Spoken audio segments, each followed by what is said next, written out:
ಬೆಂಗಳೂರಿಗರನ್ನ ಬೆಚ್ಚಿ ಬೀಳಿಸುವಂತಹ ಅದೊಂದು ಘಟನೆ ಆಗಿತ್ತು. ಮನಸೋ ಇಚ್ಛೆ ಯುವಕನೊಬ್ಬನನ್ನ ಬೈಕ್ ಅಡ್ಡಗಟ್ಟಿ ಹಲ್ಲೆಯನ್ನ ನಡೆಸಲಾಗಿತ್ತು. ಈ ಪ್ರಕರಣ ಸಂಬಂಧಿತವಾಗಿ ಸಾರ್ವಜನಿಕರು ಕೂಡ ಹಿಡಿ ಶಾಪವನ್ನ ಹಾಕಿ ಆಕ್ರೋಶವನ್ನ ಹೊರಹಾಕಿದ್ರು. ಈ ಸುದ್ದಿಯನ್ನ ಪಬ್ಲಿಕ್ ಟಿವಿ ನಿರಂತರವಾಗಿ ಬಿತ್ತರಿಸಿತ್ತು. ಈ ಪಬ್ಲಿಕ್ ಟಿವಿಯ ಇಂಪ್ಯಾಕ್ಟ್ ಇದೀಗ ಆರೋಪಿಯನ್ನ ಪೊಲೀಸರು ಬಂಧನಕ್ಕೆ ಒಳಪಡಿಸಿದ್ದಾರೆ.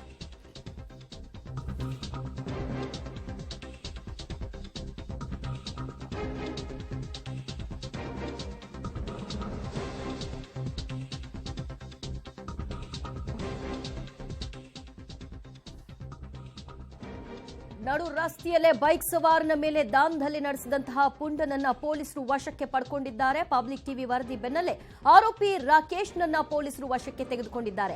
ಎಚ್ಎಎಲ್ ಠಾಣೆ ವ್ಯಾಪ್ತಿಯಲ್ಲಿ ಘಟನೆ ನಡೆದಿತ್ತು.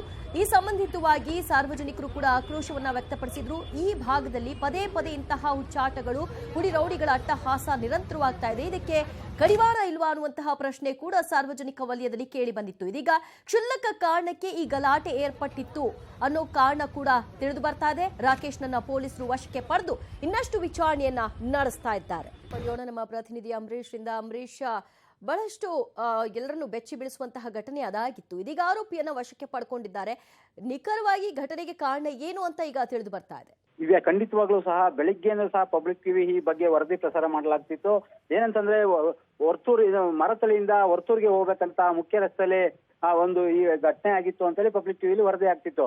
ಆದ್ರೆ ಯಾರು ಗಲಾಟೆ ಮಾಡ್ತಿದ್ರು ಮತ್ತೆ ಆ ಬೈಕ್ ಸವಾರ ಯಾರು ಹೊಡಿತಾ ಇದ್ರು ಅಂತ ಇಲ್ಲಿ ತನಕ ಗೊತ್ತಾಗಿರ್ಲಿಲ್ಲ. ಕುಂದಳಿಯ ನಿವಾಸಿ ಆದಂತ ರಾಕೇಶ್ ಈ ಒಂದು ಏನು ಆ ಯುವಕನಿಗೆ ಹಿಗ್ಗಾಮುಗ್ಗಾ ಥಳಿಸ್ತಾ ಇದ್ದಿದ್ದು ಮತ್ತು ಕಾಲಲ್ಲೂ ಸಹ ಆತನ ಮೇಲೆ ಹಲ್ಲೆ ಮಾಡ್ತಿದ್ದಂತ ಘಟನೆನೂ ಸಹ ಗೊತ್ತಾಗಿತ್ತು. ನಂತರ ಮಾರತಳ್ಳಿ ಪೊಲೀಸರು ಇರ್ಬೋದು ಅಥವಾ ವರ್ತೂರು ಪೊಲೀಸರು ಇಬ್ರು ಸಹ ವಿಚಾರಣೆಯನ್ನ ಪ್ರಾರಂಭ ಮಾಡಿದ್ರು. ಆದ್ರೆ ಇದು ಪೊಲೀಸ್ ಠಾಣೆಗಳು 4 ಸ್ಟೇಷನ್ ವ್ಯಾಪ್ತಿಗೆ ಬರುವಂತಹ ಒಂದು ಸ್ಥಳ ಆಗಿರೋದ್ರಿಂದ ಈಗ ಎಚ್ಎಎಲ್ ಪೊಲೀಸ್ ಠಾಣೆ ವ್ಯಾಪ್ತಿಯಲ್ಲಿ ಪ್ರಕರಣವನ್ನು ಸಹ ದಾಖಲು ಮಾಡಿಕೊಂಡು ಆ ಬೈಕ್ ಸವಾರ ಯಾರು ಅಂತೇಳಿ ಹುಡುಕುವಂತ ಕೆಲಸ ಆಯ್ತು. ನಂತರ ರಾಕೇಶ್ ಅಂತ ತಿಳಿದು ಈಗ ಆತನನ್ನ ವಶಕ್ಕೆ ಪಡೆದು ವಿಚಾರಣೆಗೆ ಒಪ್ಪಿಸಿದ್ದಾರೆ. ಜೊತೆಗೆ ಈ ರೀತಿ ಪದೇ ಪದೇ ಏನು ಬೆಂಗಳೂರಿನ ಔಟರ್ ಅಲ್ಲಿ ಏನು ವರ್ತೂರು ರಸ್ತೆ ಇರ್ಬೋದು, ಸರ್ಜಾಪುರ ರಸ್ತೆ ಇರ್ಬೋದು ಅಥವಾ ಈ ಮಾರತಳ್ಳಿ ರಿಂಗ್ ರೋಡ್ ಅಲ್ಲಿ ಸಹ ಈ ಒಂದು ಘಟನೆಗಳು ಮರುಕಳಿಸ್ತಾ ಇರ್ತವೆ.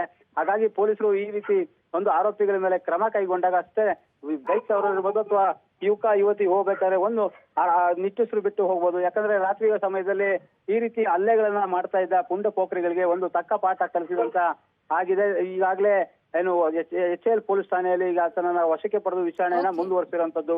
ದಿವ್ಯಾ, ಥ್ಯಾಂಕ್ ಯು ಅಂಬರೀಶ್ ನಿಮ್ಮೆಲ್ಲ ಮಾಹಿತಿಗೆ.